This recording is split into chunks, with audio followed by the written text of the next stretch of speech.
Hello and welcome to the official podcast of Palate Exposure, featuring Ilona Thompson, a podcast for those seeking the ultimate in wine, food, and travel. Each week she interviews winemakers, chefs, celebrities, and a variety of guests that shape the way we enjoy life. We didn't know we could make Chardonnay when we first started this project. That is where luck plays its part. So, as I said, Helen went and found the first Chardonnay, made some. It was beautiful, and then we decided, well, if we're going to do this, we need to make sure it's our vines, and that's always been part of our approach in terms of long term. And so that's when we planted.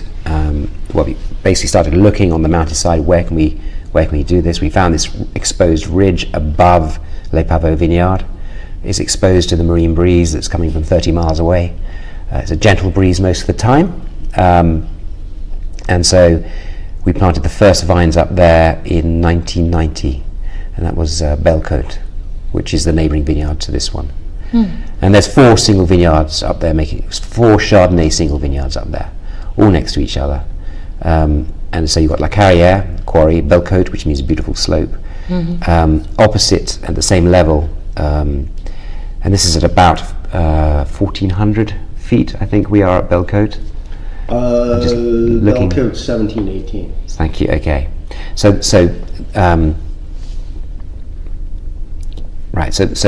La Carrière starts at 1,400, and So La Carrière is starting at 1,400 and going up to 1,700. Then you've got Bellecote and Mont Plaisir. They're kind of on a ridge, a plateau, and they're opposite each other.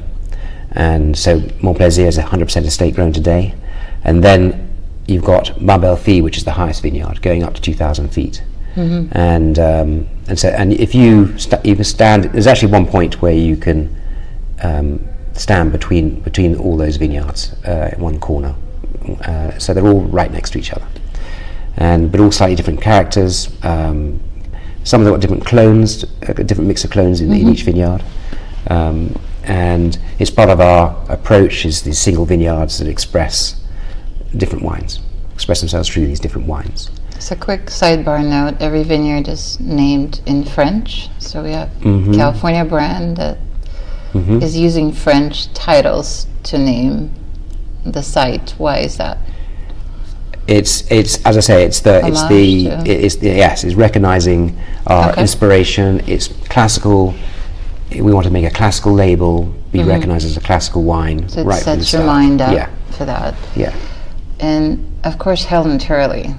A lot of people think of her as quintessential California winemaker with that point of view. I'm not suggesting that's correct. I'm suggesting that there's been a lot of conversation about it over the past couple of decades. Her point of view is decidedly California, opulence, maximizing the fruit, things of that nature. It's certainly early in her career. What happened early on in terms of the introduction to Helen Turley, and how did she become a winemaker of record? There you are going beyond my historic knowledge, actually. I met Helen a few times in those early days. I was too busy being a student in Europe, and so what I believe she did for us was make this wine that, as you say, very expressive of the terroir. Neoclassical winemaking comes to mind, in that classical winemaking underneath the Californian sun. You want to make it balanced, and that's what she did. She produced a very balanced and elegant Chardonnay. So it's got all the hallmarks of California, but it's balanced and elegant, and everything's in relation to the component parts are all balanced. And absolutely. No, she's without a doubt a huge talent, and revered for very, very valid reasons. And I've had the pleasure of tasting some of the wines from your portfolio from the early 80s, and that word came up in my head back then. Of course, there's no way I could validate it, because at the time I knew nothing, and I definitely thought that. But as I sit here today, that verticality, I'm not even sure that that's a proper grammar here, I might just made that word up, but I'm sticking to it. Mm-hmm. This linear nature when there's the backbone and then a lot of other things are happening, and certainly the fruit is very generous and opulent, and I'm very grateful for that because fruit is a very attractive quality in wine, and I always want to experience it, but without structure it falls flat, and your wines have been that way from the very beginning. Mm-hmm. And that is your core philosophy, isn't it? Yes, yes, it is. When I'm talking about a classical wine, that's what I'm meaning. I'm talking about a balanced and elegant wine, and a complex wine as well.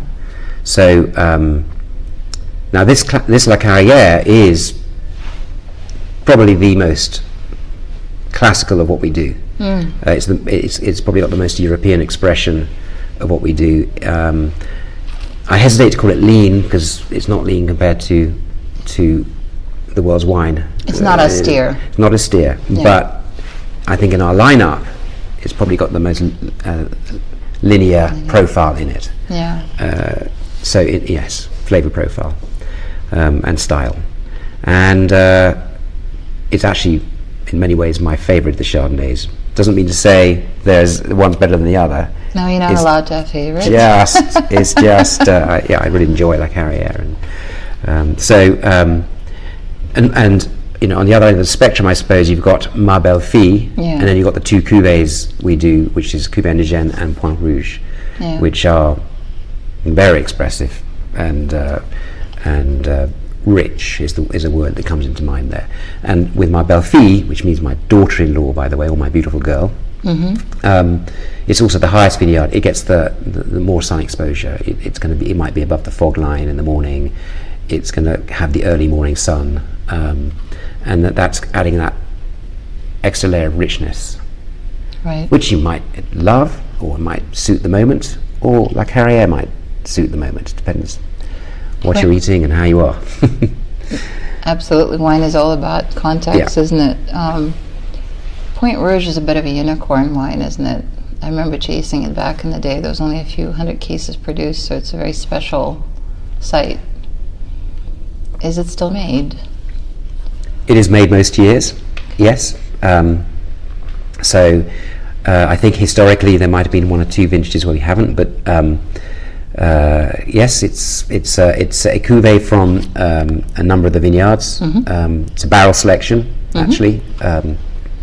And you're right, I think we make just a few hundred cases each year. And it's very well worth seeking for those of you that are listening that can get their hands on it. It's a very special blend. It's a story in and out of itself. So indeed. And then Cuvée Indigène is called, the name comes from indigenous cuvée, so indigenous yeast. And so we're doing. So first of all, Cuvée Indigène is 100% comes from Montplaisir Vineyard. It's 100% Old Wente clonal selection, and it's a barrel selection from that vineyard, effectively.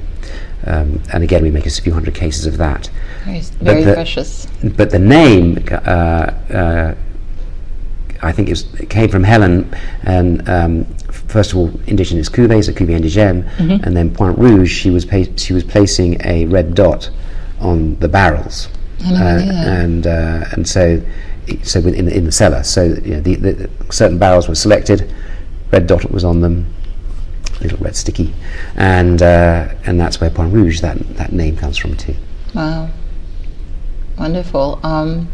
So we left off when you were about to start planting your first vines. Yeah. Production by fire, trial by fire, right? Well, that's right. So that was my brother and I, along with a crew, and in April '83.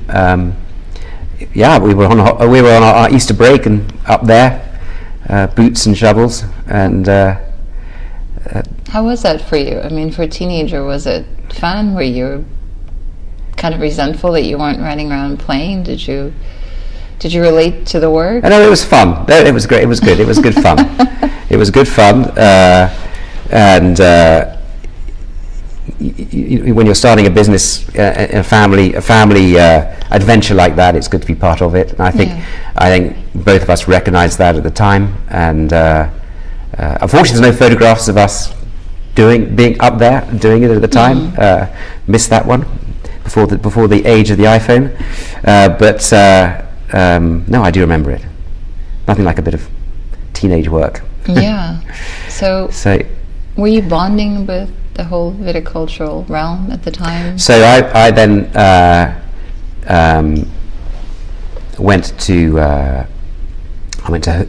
studied hotel management in Lausanne, so I went to the École Hôtelière de Lausanne Hotel School, and that's when I first really started to learn about wine in a more formal structured way. And along with quite a bit of beer too, and other things that students learn. But yes, and I my appreciation really grew from there, and I graduated in 1990, and then I think I had to do my own things in life. We do other things as a family. We are an entrepreneurial family, and I really got involved with the winery on a regular basis around 2000, and have been actively working with the board and with the management since those early 2000s. How do you think all the management training and all those years that you spent learning all aspects of what it's like to run a business, it's impacted your vision of what this brand is?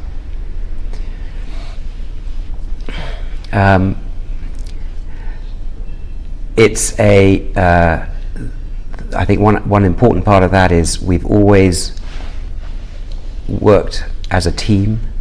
This is really about the people who are here, who come through here, and go on and move on, and some come here and stay.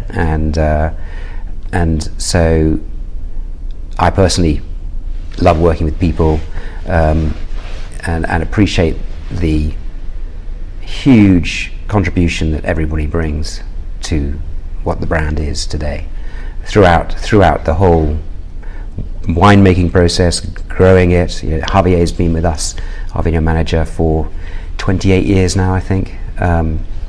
Fantastic. Yeah. So for me, it's the interaction with people, getting to know them, and everybody moving in the same direction. It's nothing extraordinary. It's just classical management, isn't it? And classical teamwork. So this was always meant to be a generational project. So at some point you were going to be involved based upon that philosophy. But was it also a personal decision that you couldn't wait to be here in a sense, or how did it materialize? I think it's a beautiful place. Yeah. And I was pretty young, so I bonded with the place first. Okay. It was quite a few years before this was making wine, and a few more years yet still before it became evident that this was making. We were able to make some special wine here, and so it happened gradually. And in many ways, the winery and I have grown up together in our adult life, really. Yes, I think. But I bonded with the place first, and what a wonderful. This is for all the family, and for many of the people who've been here for 20, 30 years. It is a place of magical memories, first and foremost. And as I said, my kids have learned that. I've just arrived here yesterday. We have our 20-year-old son with us as well, and he's busy being a student, and he's going to be working this summer in the UK in a startup business. But I just said to him, well, you can't make it in the summer, but why don't you come here in June and spend 6 days here? It's what I used to do when I was a student, and see it for what it is. It is most of the time when it's not a summer holiday, and it's a place where people live and work and breathe. Yeah. As well as being modest, we had quite an exciting career. You were in television production, early childhood educational programming, and such like that. What was that piece of your world like? So that's yes. So I spent a few years working in the hotel business. I then did an MBA in the UK, and then sort of joined the entrepreneurial side of what my father does, and then we funded a startup in the early days of new media, and so this is going back a bit, and nothing you start turns out to be as you thought it would at the start, right? And I think this was going to be a multiplayer online game back in the sort of mid-90s, and before broadband, even in the UK, and we had to pivot several times because we were way ahead. Our ideas were way ahead of the technology at the time, and ended up taking some really skilled people, animation people, technology programmers, and network people, and putting them together, and creating an educational TV program for children, which was all about learning, learning by experimentation.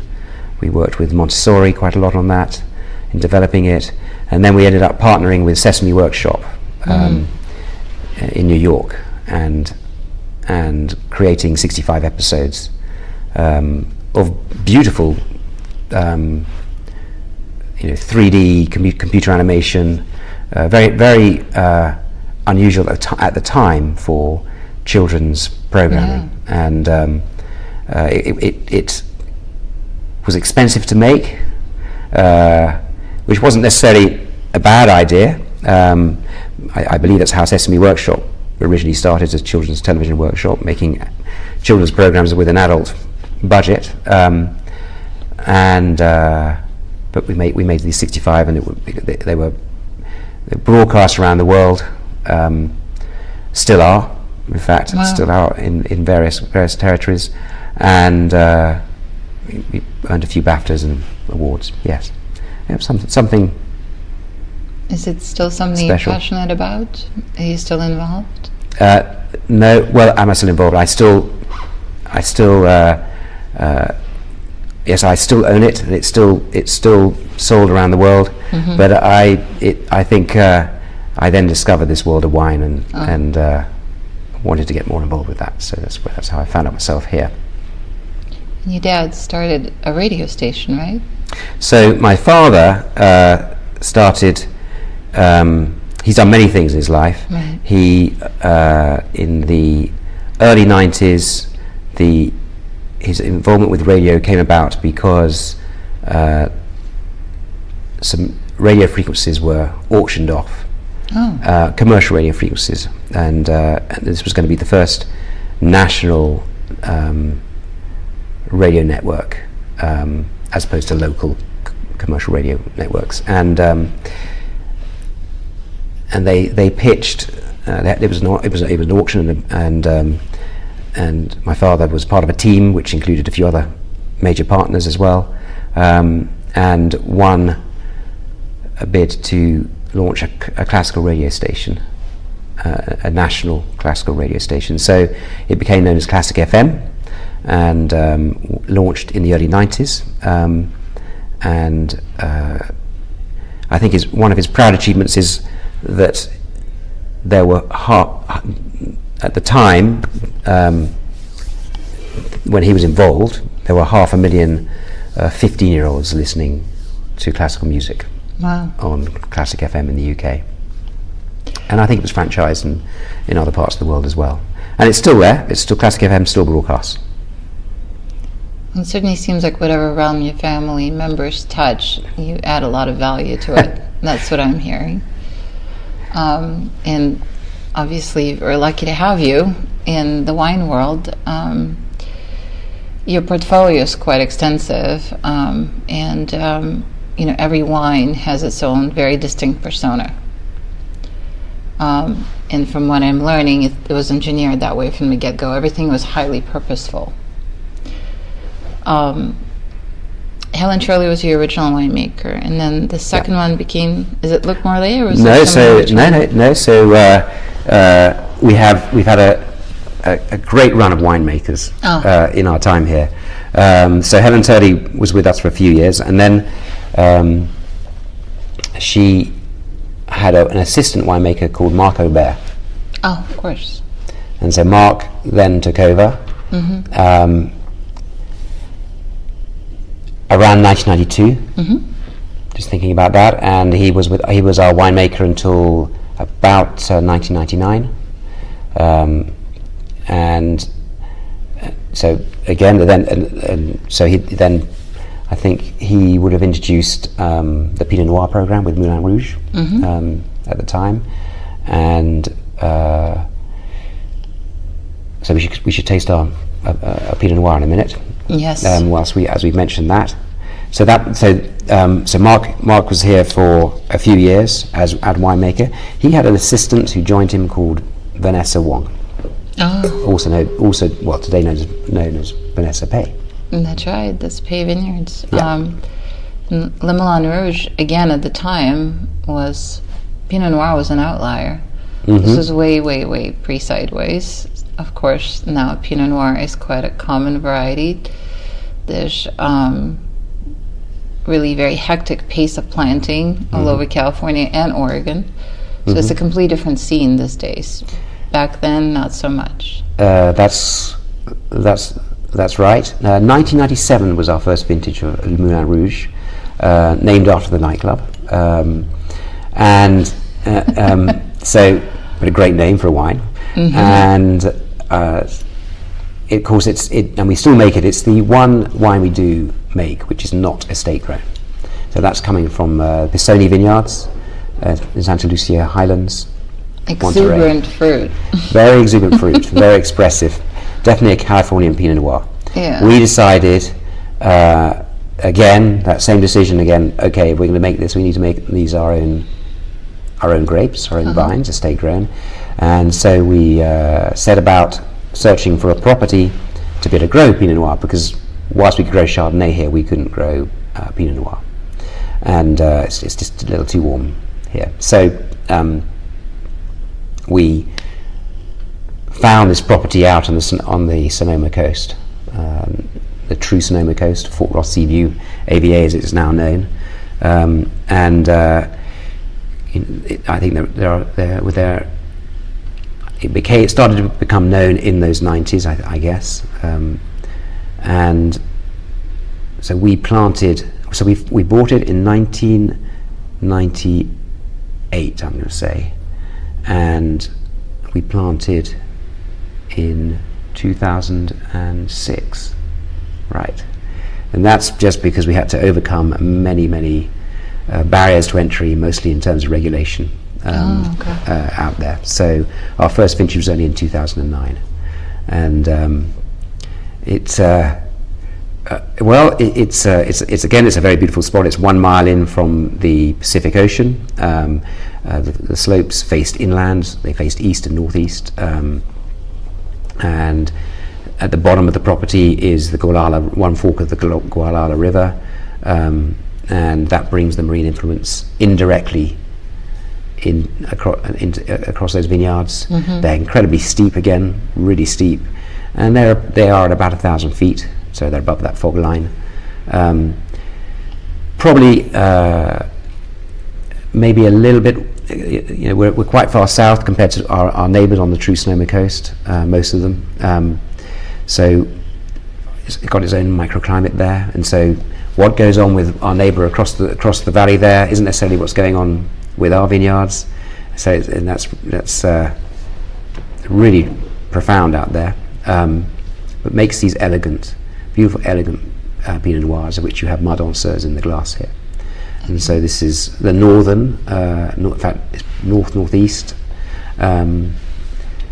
probably the most feminine in terms of its flavour profile. So elegance, some lovely floral notes, as well as the classic Pinot Noir. I like that word profound, and profound doesn't occur very often. You have to go find it. And of course the recurring theme is that you chose this really challenging site. I would have to suppose there's some heroic farming going on because it's such a steep slope, and so again the pursuit of perfection via things that are challenging.